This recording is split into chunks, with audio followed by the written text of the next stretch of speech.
dia, boa tarde, boa noite, meus amigos e meus irmãos. A palavra de Deus, a palavra especificamente de nosso Senhor e Salvador Jesus Cristo, é uma palavra eterna. É uma palavra que, uma vez dita, ela se cumpriu, se cumprirá até o final dos tempos.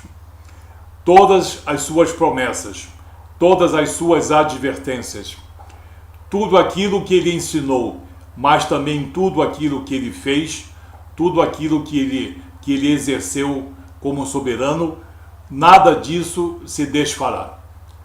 Tudo isso se cumprirá.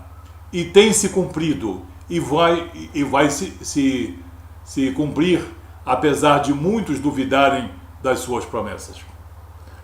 No Evangelho de Mateus, capítulo 24, versículo 35, Jesus afirma: passará o céu e a terra, porém as minhas palavras não passarão. Jesus estava falando especificamente de tudo aquilo que ele disse, de tudo aquilo que ele advertiu, que viriam épocas onde surgiriam falsos profetas e falsos cristos, operando sinais e prodígios para enganar, se possível, os próprios eleitos. Ele falou de uma série de coisas, de apostasias, de homens e mulheres que, no caso, decairiam na fé, não creriam mais nas suas palavras. Mas ele disse: muito mal, porque os céus e as terras passarão, mas as minhas palavras não passarão. Jesus não estava exagerando. Ele quis dizer que a minha palavra é a palavra de Deus Pai. Quem acha que eu sou um jovem moço que apareceu milhares de anos depois do surgimento do meu Pai, não está compreendendo a perfeita unicidade que eu e o Pai temos. Porque eu e o Pai somos um, como ele disse no Evangelho de João 10:30. Eu e o Pai somos um, e isso é uma verdade temporal, portanto, eles são dois que formam um só poder e uma só vontade espiritual. Não adianta lançar-se contra Jesus sem lançar-se contra Deus Pai. Muitos se lançam contra Deus Pai, dizem que podem proferir palavras contra Deus Pai, porque só lhes interessa Jesus, lê do engano. Jesus nos mostra nessas palavras que a sua palavra é também eterna, como é a palavra de Deus Pai. E tudo aquilo que Deus Pai determinou e está determinando, o Filho também determinou e está determinando, e essas coisas cumprir-se-ão. Mesmo que passem os céus, mesmo que passem as terras, elas se cumprirão. As suas exigências, as suas proibições, as suas promessas, como a promessa do Espírito Santo, a promessa de sua volta, a promessa de nossa ressurreição, enfim, tudo aquilo que ele disse, ele diz, tudo vai se cumprir. E ele, o que é mais importante aqui, nas palavras de Jesus, das muitas coisas que ele disse e fez, é a sua total e absoluta consonância, unicidade, coerência com o Espírito e a vontade de Deus Pai. E ele vai falar muito sobre isso no Evangelho de João, nos capítulos 12 e nos capítulos 14.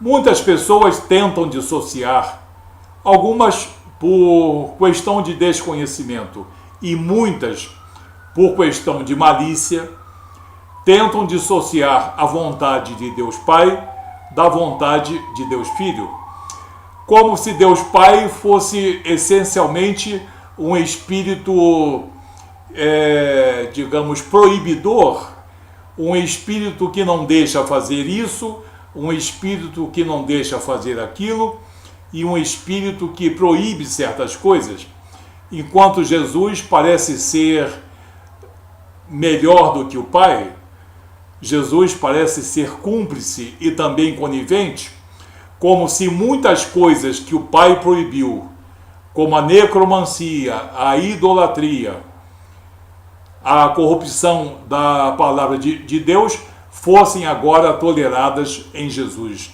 Lê do engano. As pessoas estão tentando desesperadamente. Algumas já não têm desespero nisso, já puseram em seus entendimentos de que Deus Pai pensa de um modo e Deus Filho pensa de outro. Por isso também surgem doutrinas, heresias e blasfêmias. Surgem comportamentos que os homens e as mulheres pensam ser em total acordo com a vontade de Cristo, mas não são com a vontade de Cristo. Em muitos lugares, cheios de imagem de gesso e porcelana, está lá a imagem de Jesus. O que tem Jesus a ver com isso? Porque é Jesus, porque é Jesus. Então vamos ver quem é Jesus em função de Deus Pai. No Evangelho de João, capítulo 12, dos versículos 44 ao versículo 50, que é a parte mais rica, diz, a partir do versículo 44 ao 50, do capítulo 12 de João: E Jesus clamou dizendo: Quem crê em mim, crê não em mim, mas naquele que me enviou. Quer dizer, toda a crença em mim, Jesus, é a crença em Deus Pai. É o acreditar ou não em Deus Pai. E quem me vê a mim, vê aquele que me enviou. Fica extremamente claro que Jesus está dizendo: eu represento o Pai. O que vocês podem ver de Deus e ouvir de Deus está na minha figura, na minha pessoa e nas minhas palavras também. O que eu permito, o Pai permite. O que eu permito é porque o Pai permite. O que o Pai proíbe, eu proíbo também. Porque eu e o Pai somos um. E as pessoas querem fugir dessa verdade para criar doutrina particular e comportamentos alheios à vontade tanto de Deus Pai quanto de Deus Filho. E no versículo 46, Jesus continua: Eu vim como luz para o mundo, a fim de que todo aquele que crê em mim não permaneça nas trevas. Se alguém ouvir as minhas palavras, isso é muito importante, se alguém ouvir as minhas palavras e não as guardar, eu não o julgo, porque eu não vim para julgar o mundo, e sim para salvá-lo. Até parece que Jesus não vai julgar ninguém. O que ele disse estaria em desacordo com o que ele mesmo afirma no Evangelho de João, capítulo 5, versículo 22, e Deus Pai a ninguém julga, mas deu ao Filho todo julgamento. Jesus está dizendo aqui: eu vim principalmente, eu vim como prioridade resgatar o mundo, salvar o mundo, mas eu também oportunamente sou o juiz. Serei o juiz, porque Deus Pai a ninguém julga, mas deu ao Filho todo julgamento. Quem me rejeita e não recebe as minhas palavras, tem quem o julgue. A própria palavra que eu tenho proferido, essa o julgará no último dia. Você vê o poder das palavras de Jesus. Ele disse que haverá julgamento. Haverá um julgamento numa época X.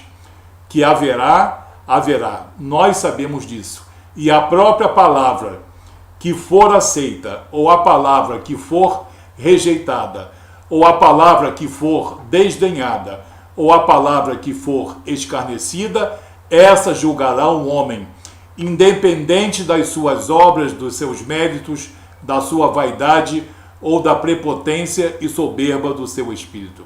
Jesus disse, e isso vai se cumprir: a minha palavra vai julgar aquele que pensa que eu sou conivente e cúmplice com muitas coisas que têm sido ditas e feitas em meu nome, mas são coisas contrárias à minha vontade, porque a minha vontade também é a vontade de meu Pai. Porque eu não tenho falado por mim mesmo, mas o Pai que me enviou, esse me tem prescrito o que dizer e o que anunciar. Jesus está dizendo, as palavras que saem da minha boca nada mais são do que a leitura direta de uma prescrição de meu Pai. Portanto, ele está dizendo, as palavras que vocês ouvem de mim, Jesus, queiram ou não queiram, é a palavra de Deus Pai. Repito, o que Deus Pai concorda, o Filho concorda. O que Deus Pai rejeita, Jesus também rejeita. Ah, me mostre um versículo onde Jesus proíbe isso ou proíbe aquilo.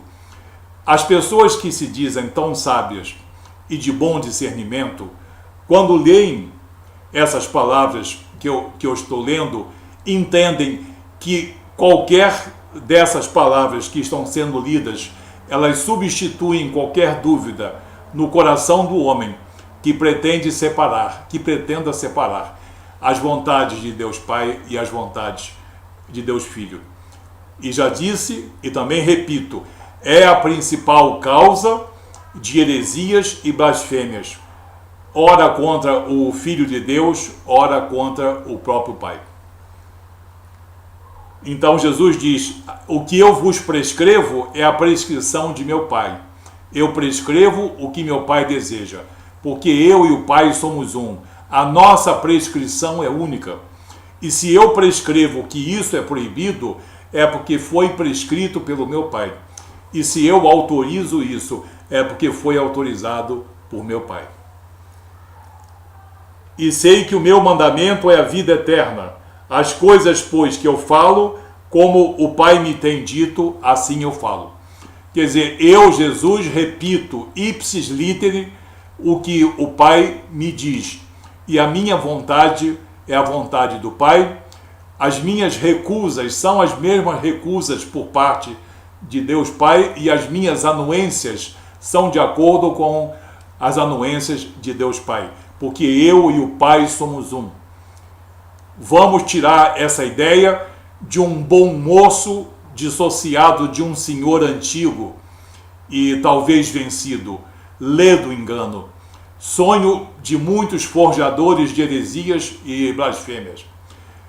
Eles pertencem a uma unidade espiritual, embora sejam duas pessoas.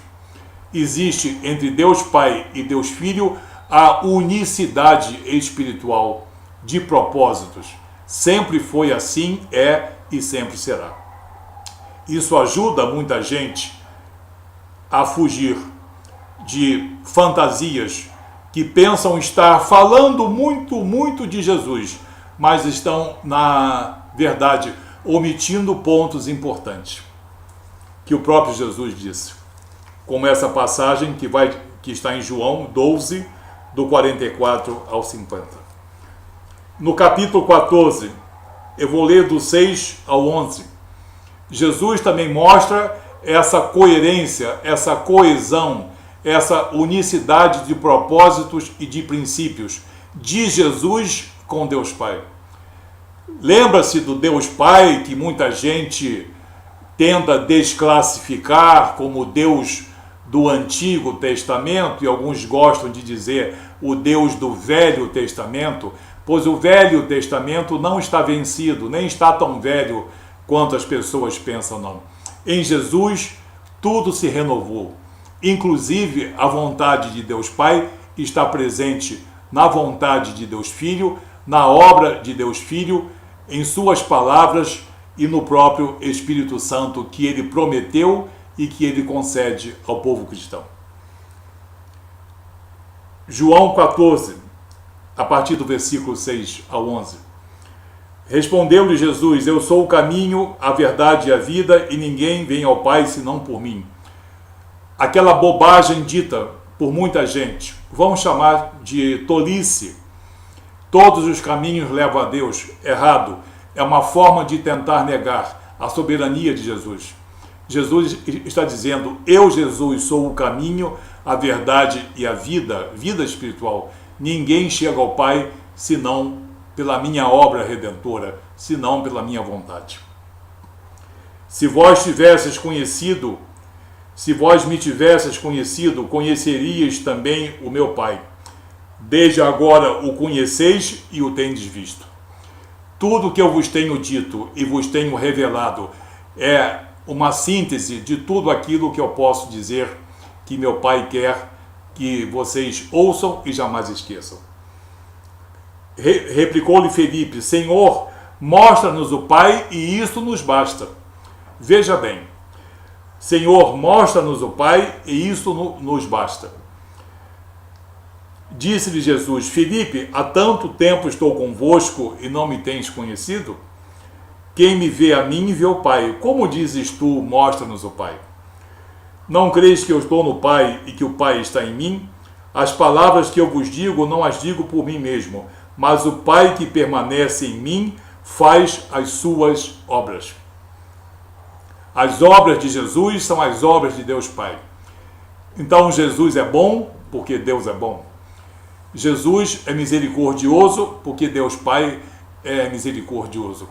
Mas Deus não foi enérgico e não usou de grande poder e de grande rigor. Sim, usou. E isso não é discernível pelo homem, é mais pertinente à vontade de Deus Pai, como é pertinente à vontade de Deus Filho.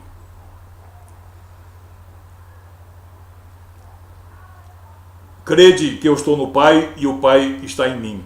Crede ao menos por causa das mesmas obras. Jesus disse: vocês acham que eu tenho boas obras? Boas obras tem também o meu Pai. Agora, quando as obras do meu Pai vos deixam incomodados e até mesmo aborrecidos, saibam que essas obras também são minhas. Bendita palavra. Essas palavras de Jesus para qualquer mediano entendedor mostram uma evidente identidade entre os propósitos de Deus Pai e os propósitos de Deus Filho. Não adianta liberdade de expressão. Não adianta o arbítrio do homem ou da mulher ou da instituição. Os propósitos de Deus Pai são os propósitos de Deus Filho. Os princípios de Deus Pai são os princípios de Deus Filho. Quando Jesus nos concedeu o Espírito Santo, que hoje habita em nós homens e mulheres realmente cristãos, está manifesta nesse Espírito a vontade de Jesus e a vontade de Deus Pai. É o Espírito Santo que nos legitimiza perante Jesus, perante Deus Pai, é Ele que julga, no caso, analisa previamente a disposição do nosso coração, as nossas palavras, as nossas atitudes, as nossas obras e os nossos pensamentos. Não crer nessa unicidade espiritual que existe entre essas três pessoas faz com que muitas pessoas tentem desfazer a triunidade santa. E com isso começam as heresias e blasfêmias, todas elas baseadas em um único argumento: eu concebo Deus como eu quero, eu não acredito na triunidade santa, eu não acredito no Espírito Santo. O problema não é de Jesus, nem é da comunidade cristã. É problema de quem lê o Evangelho, tem as palavras de Jesus à sua disposição, finge não entender ou entende e não cumpre. Deus Pai, Deus Filho e Deus Espírito Santo têm os mesmos propósitos. Por mais estranho que possa parecer a muitas pessoas, por mais que alguns detestem essa verdade, a vontade de Deus está expressa em Jesus e no Espírito Santo. É bom que os homens e mulheres fiquem atentos ao que Deus Pai sempre proibiu e o Filho continua a proibir, a repudiar, nele Jesus e no Espírito Santo. E aquela velha história, cadê o versículo que mostra isso? Não existe um versículo para cada vaidade do homem. Existe uma contextualidade bíblica, um entendimento, um discernimento espiritual para as pessoas de boa consciência, para que elas entendam qual é a vontade de Deus Pai e de Deus Filho em nossa vida. Que essa palavra seja útil para todos nós, para que não percamos essa unicidade. Agora, quem pretender desfazer essa unidade, responda pelos seus atos. Não existe o livre-arbítrio, não existe a livre expressão do ser, então cada um use e colha os frutos bons ou os frutos amargos da sua colheita. Que Deus abençoe a todos, em nome de Jesus.